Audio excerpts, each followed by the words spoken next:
හැමෝම ආයිබෝවන් කියලා පිළිගන්නවා. ඉතින් ඔන්න අලුත් වීඩියෝ එකක් අරගෙන අවිල්ල තියෙනවා.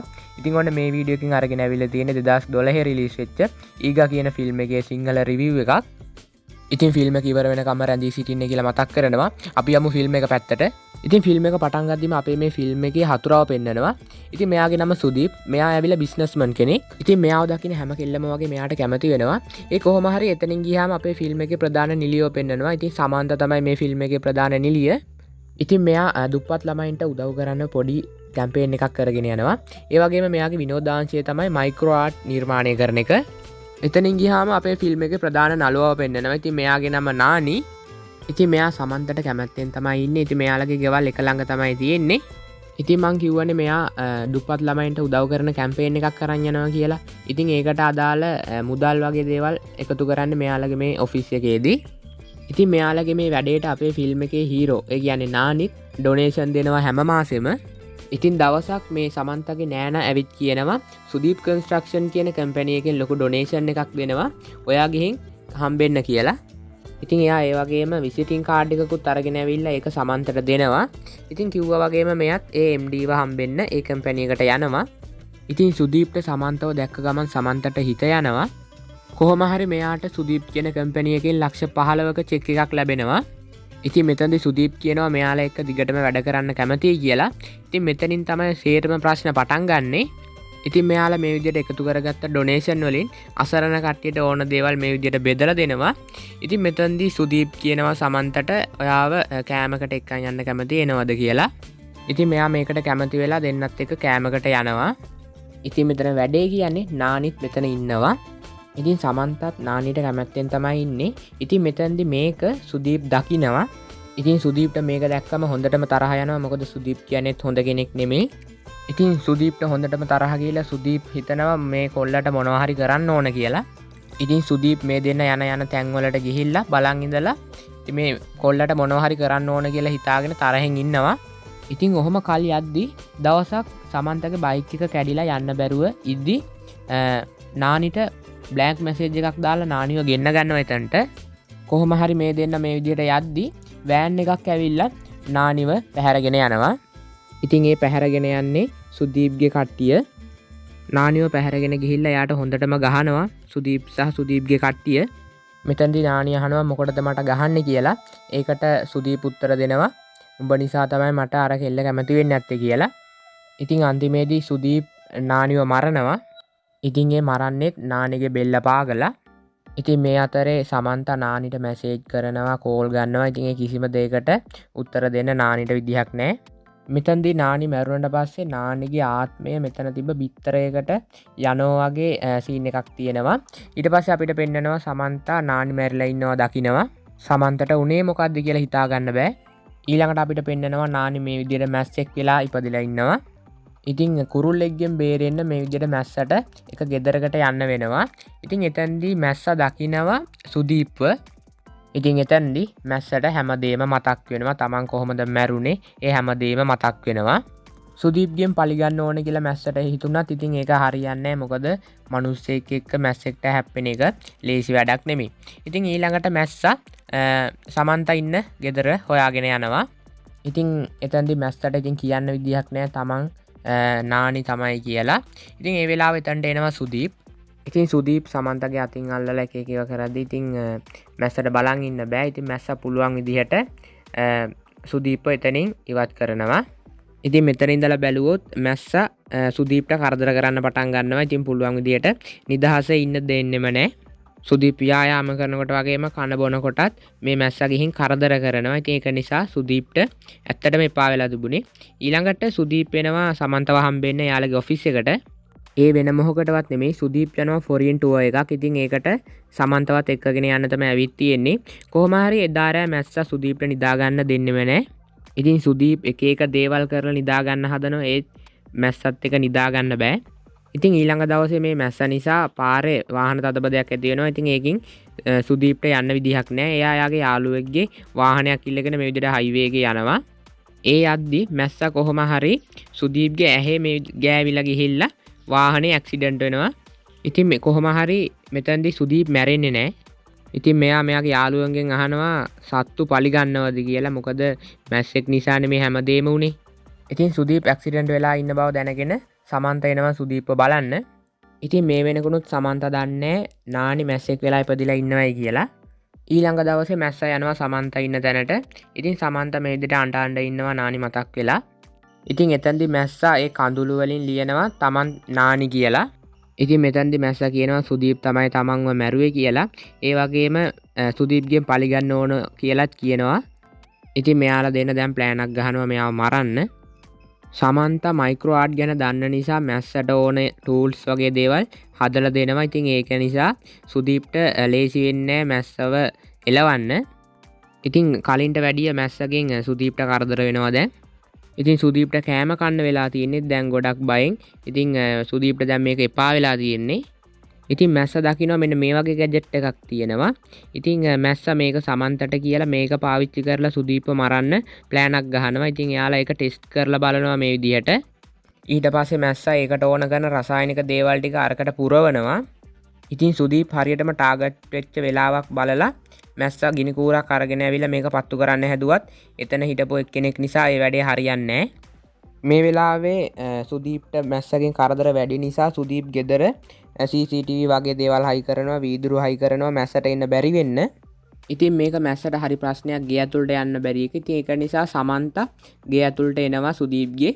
ඉතින් මෙයා කොහොම හරි මෙතන තිබ්බ ජනේලයක තිබ්බ ඇණයක් ගලවලා මැස්සට එන්න පාර හදලා දෙනවා. ඉතින් මැස්ස ගේ ඇතුළට ඇවිල්ලා පරණ විදිහටම සුදීප්ට කරදර කරන්න පටන් ගන්නවා. ඉතින් සුදීප්ට හිතා ගන්න බෑ මෙතනදී කොහොමද මැස්ස ගේ ඇතුළට ආවේ කියලා. ඉතින් මෙයා මේ විදිහට ඉඳලා ඊළඟ දවසේ බිස්නස් වැඩකට යනවා මීටින් එකක් ඇටෙන්ඩ් කරන්න. ඉතින් මෙයා මේ මීටින් එකට යන්නේ හෙල්මට් එකක් දාගෙන මැස්සට බයි. ඉතින් එතනටත් මැස්සා එනවා. ඉතින් මෙතනදී මැස්ස මෙතන ඉන්න කට්ටියගේ ඔළුව උඩ එහෙම වාඩි වෙනවා. ඉතින් සුදීප්ගෙන් හොඳ පාරවල් වදිනවා කට්ටියටම. ඉතින් එයාලගේ ප්‍රොජෙක්ට් එකත් ඒ විදිහට කැන්සල් වෙලා යනවා. ඉතින් සුදීප් සල්ලි ගන්න යද්දි එයාගේ ලොකර් එක මේ මැස්ස නිසා මේ විදිහට ලොක් වෙනවා. ඊට පස්සේ එයා ඒ ඇතුලේ තියෙන සල්ලි ටික ගන්න හදද්දි ඒ ටික ගිනි අරන් සල්ලි සේරම විනාශ වෙලා යනවා. ඉතින් සුදීප් මේ සේරම කරදර වලින් බේරෙන්න ඕන කියලා හූනියම් කාරයෙක් ගාවට යනවා. ඉතින් එයාගෙන් අහනවා මොකද්ද මේකට කරන්න කියලා. ඉතින් එතනදි කියනවා නානි තමයි නැවත ඉපදිලා තියෙන්නේ මැස්සෙක් විදිහට කියලා. ඉතින් එයා දන්න වැඩ සේරම දාලා මැස්සව අල්ලගන්න හැදුවත් ඒත් වැඩක් වෙන්නේ නැහැ. අන්තිමේදී මේ හුනියම් කාර්යය මැරෙනවා. ඒ වගේම සුදීප් මේ ඇතුලේ හිර වෙලා හුස්ම ගන්න බැරුව වැටෙනවා. සුදීප් මේක ඇතුලේ හුස්ම ගන්න බැරුව වැටලා ඉද්දි එයාගේ යාළුවෝ ටික ඇවිල්ලා කොහොම හරි මේ වීදුරු ටික කඩලා එයාව එළියට ගන්නවා. එයාගේ යාළුවෝ ටික එයාට හොඳටම බනිනවා. උඹට පිස්සු හැදිලාද? තව අපි ආවේ නැත්තම් උඹ මැරෙයි. ඒ වගේ දේවල් කියලා සුදීප්ට බනිනවා. සුදීප් මේවට උත්තර දීදී ඉද්දි පිටිපස්සෙන් හුලම් පාරක් එනවා. සුදීප්ට දැනෙනවා. ඉතින් මෙයා ඉක්මනට CCTV චෙක් කරනවා. CCTV චෙක් කරාම මෙයා දකිනවා සමන්ත මැස්සට ගේ ඇතුළට එන්න පාර හදලා තියෙන විදිහ. ඉතින් මේක දැක්කම තමයි මෙයාගේ බිස්නස් පාර්ට්නර්ත් විශ්වාස කරන්නේ ඇත්තටම මැස්සෙක් තමයි මේ කරදර සේරම කරේ කියලා. ඉතින් එතෙන්දී තරහ ගිහිල්ලා සුදීපයාගේ පාර්ට්නර්ව මරනවා. සුදීප් ඊළඟට කෙලින්ම යන්නේ සමන්තගේ ගෙදර. සමන්තගේ ගෙදර ගිහිල්ලා සමන්තව සුදීප්ගේ ගෙදර එක්කන් එනවා. ඉතින් මෙයාලා වාහනෙන් එද්දි සුදීප් කියනවා සමන්තට තමන්ව මරන්න මැස්සෙක් try කරනවායි කියලා. ඒ වගේ මේ මැස්සට කවුරු හරි මිනිස්සෙක් උදව් කරනවායි කියලාත් කියනවා. ඉතින් මෙතනදී සමන්තට තේරෙන්න ගන්නවා සුදීප් හැමදේම දැනගෙන කියලා. ඉතින් සුදීප් මෙතනදී තවදුරටත් කියනවා මයික්‍රෝ ආර්ට් කරන කෙනෙක් තමයි මේ හැමදේම කරන්නේ කියලා. ඉතින් එතනදී සමන්ත කලබල වෙනවා. ඉතින් එතනදී සමන්තා එතන තිබ්බ පේපර් කට් එකක් අරන් සුදීප්ව මරන්න try කරනවා. ඒත් ඒක හරියන්නේ නැහැ. ඊළඟට සුදීප් සමන්තගේ බෙල්ලට පේපර් කට් එක තියලා මැස්සට කතා කරනවා. ඉතින් මෙයා හයියෙන් කෑ ගහලා කියනවා මැස්ස ආවේ නැත්තම් මෙතනම සමන්තව මරලා දානවයි කියලා. ඉතින් මෙයා දිගින් දිගටම කතා කරද්දි මැස්ස ඇවිල්ලා සුදීප්ගේ කකුල් දෙක ළඟ වාඩි වෙනවා. සුදීප් බලන්නේ කොහොම හරි මෙතනදිම මැස්සව පාගලා මරලා දාන්න. ඉතින් මේ විදිහට මැස්ස සුදීප්ගේ කකුල් දෙක ළඟට ඇවිල්ලා විතර හිට ගන්නවා. මැස්ස ඇවිල්ලා සුදීප්ගේ කකුල් දෙක ළඟ හිටගත්තට පස්සේ එතන හිටපු එක්කෙනෙක්ට කියනවා සපත්තු දෙක ගලවන්න කියලා.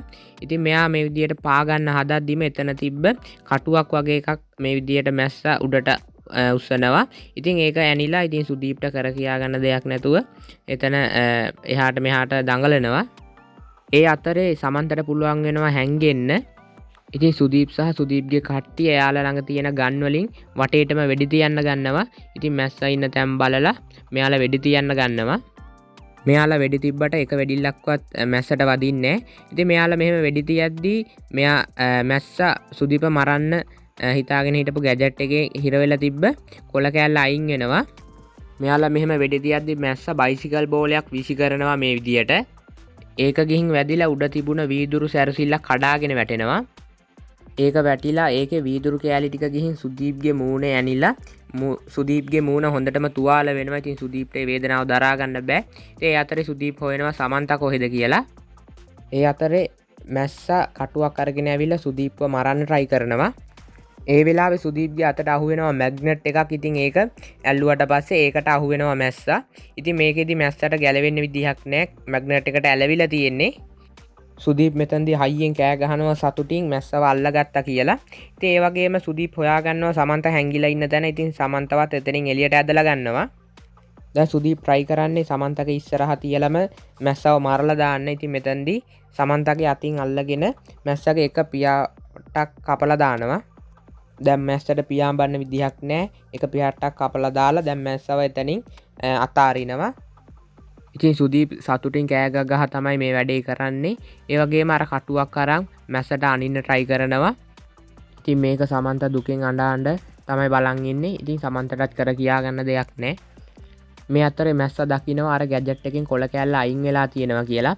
ඉතින් දැන් මැස්සා ප්ලෑන් එකක් ගහනවා කොහොම හරි සුදීප්ව මරන්න. මැස්සා හින්දා සුදීප්ට ගොඩක් කරදර වෙච්ච නිසා සුදීප් බලන්නේ මැස්සට වද දීලා පොඩ්ඩ මරන්න. මේ අතරේ කොහොම හරි කට්ටෙන් අනිනවා මැස්සට. ඒ වගේම මැස්සා මෙතනදී සමන්තට කියනවා ප්ලෑන් එක කොහොමද මේ සුදීප මරන්න හදන්නේ කියලා.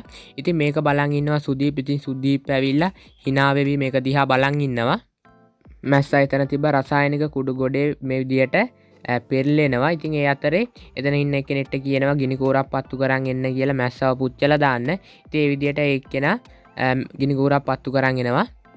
සුදීප් ගිනිකූර මැස්සගේ පැත්තට අරගෙන යද්දි මැස්සා ගිනිකූර පැත්තට දුවනවා සුදීප් හිතුවේවත් නැති විදිහට. ඉතින් මැස්සගේ ඇඟේ ගිනිකූර වැදිලා මැස්සා ගිනි ගන්න ගමන් මැස්සා දුවලා ගිහිල්ලා අර ගැජට් එක ඇතුළට පනිනවා. ඉතින් මෙතනදී සුදීප්ටත් හිතා ගන්න බෑ මොකද මැස්සා ගිනිකූර පැත්තකට දුවගෙන එන්නේ කියලා. ඉතින් මැස්සා මේ විදියට ගිනි අරගෙන අර ගැජට් එක ඇතුළට වැටෙනවා මේ විදියට. මැස්සා ගිනි අරගෙන ගැජට් එක ඇතුළට වැටුණාට පස්සේ ඒක ඇතුළේ තිබ්බ බයිසිකල් බෝලයක් සුදීප්ගේ ඇඟ හිල් කරගෙන ගිහිල්ලා වදිනවා පිටිපස්සේ තිබ්බ ගෑස් ටැංකියක. ඉතින් මුළු ගේම ගිනි ගන්නවා සුදීප්. ඉතින් එතනින්ම මැරිලා යනවා. ඉතින් සමන්තා එතනින් එළියට ඇවිල්ලා බලද්දි මැස්සගේ පිහාටක් පා වෙනවා. ඉතින් සමන්තා දුකින් ඒක දිහා අඬ බලන් ඉන්නවා. ඉතින් ඔන්න ඔය විදියට තමයි මේ ෆිල්ම් එක අවසන් වෙන්නේ. ඉතින් ෆිල්ම් එක ගැන මගේ අදහස් කියනවා නම් ෆිල්ම් එක ඇත්තටම හොඳයි. වෙනස්ම විදිහේ කන්සෙප්ට් එකක්. එස්.එස්. රාජමෞලි කියන ඩිරෙක්ටර් තමයි මේ ෆිල්ම් එකේ ඩිරෙක්ටර් විදිහට කටයුතු කරලා තියෙන්නේ.